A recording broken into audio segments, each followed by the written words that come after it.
Hello students. Yesterday I told you a story, The Punch. I hope you understand very well. बच्चों, कल मैंने आप लोगों को आपकी क्लास 6 की स्टोरी सुनाई थी, एक पेज की हिंदी भी बताई थी, जो कि आप लोगों को मैं सोच सकती हूँ कि अच्छी तरीके से समझ आई होगी। अब चलो बच्चों, आगे की स्टोरी पढ़ते हैं और उसकी हिंदी समझते हैं। My wife knows best how to run the house, but be patient, said Jumman shamelessly. Jumman ने शर्मिंदगी से अपनी आंटी से कहा कि मेरी पत्नी घर चलाना जानती है, यानी कि मेरी पत्नी को घर चलाना अच्छे तरीके से आता है, लेकिन आप थोड़ा धैर्य रखिए। This made his aunt so angry that she took her case to the village panchayat.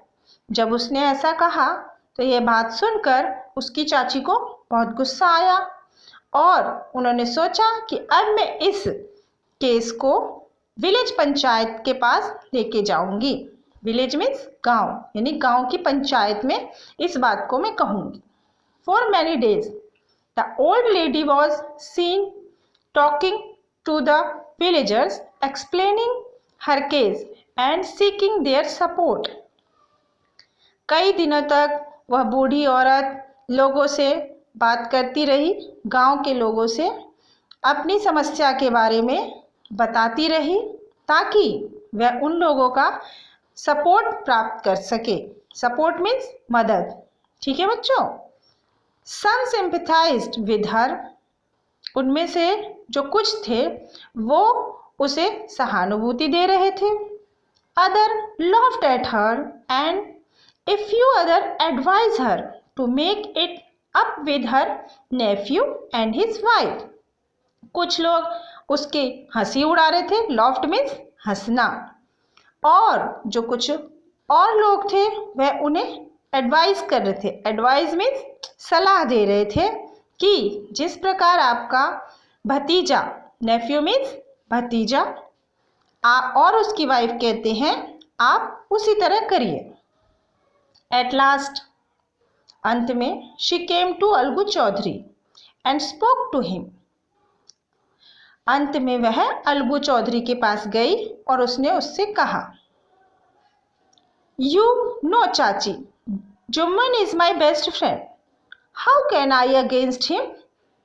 तो अलगू चौधरी सेड, अलगू चौधरी ने कहा कि चाची, जुम्मन जो है वो मेरा बहुत ही अच्छा मित्र है। बेस्ट फ्रेंड, बहुत अच्छा मित्र है, तो मैं उसके अगेंस्ट मीन्स खिलाफ, मैं उसके खिलाफ कैसे जा सकता हूँ।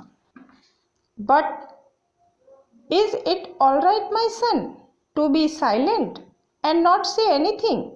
That is just and fair, pleaded the old lady. लेकिन क्या यह सब ठीक है मेरे बेटे, शांत रहना और कुछ ना कहना, केवल चुप रहना ही अच्छा है। उस बूढ़ी औरत ने अपनी वकालत करते हुए कहा, Come to the panchayat and speak the truth. Panchayat में आओ और आकर वहां सच्चाई बताओ, शी सेड, वह बोली। Algu did not reply, but her words were echoing in his years. Algu ने उसकी बातों का कोई भी उत्तर नहीं दिया, लेकिन उसकी बातें उसकी कानों में गूंजती रही। सो स्टूडेंट्स, आज यहीं तक बताई जाएगी आपको स्टोरी। आप इस स्टोरी को ध्यानपूर्वक पढ़िए, समझिए, और कोई डिफ़िकल्टी है तो हमसे कांटेक्ट कीजिए। Have a nice day.